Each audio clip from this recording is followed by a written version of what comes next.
Guys, welcome back sa aming YouTube channel. At kung di ka pa nakasubscribe, mag-subscribe ka na. At i-link mo na rin ang notification bell para updated ka sa aming bagong video. So for today's video nga guys, ipapakita ko lahat sa inyo ng mga gagamitin ko pag magagawa ng making bracelet to. Pwede itong unahin natin. Crystal Tech. Dalawa yung in-order ko.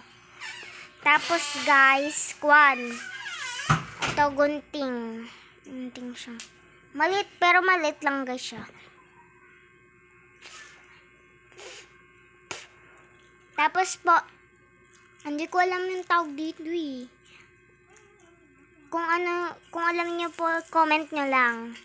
Tapos ito naman yung mga beads. Ito po, kulay pink, parang peach, light blue na may pagka-green, tapos dark blue, parang may purple din siya. Walang guys, purple. Tsaka, apple green, white, to siguro, para siyang may pagka-blue na may pagka-green. Ito naman, violet. Ay, may violet pala, guys. Ito, hindi ko napansin. Violet, red, yellow. Parang pa siya. May pagka, red na pink siya. Tapos ito naman, parang, siya. Yung parang ito, purple, guys, siya yan. May pagka-purple na pagka-pink. Tapos ito naman, green ulit. Tapos ito, black.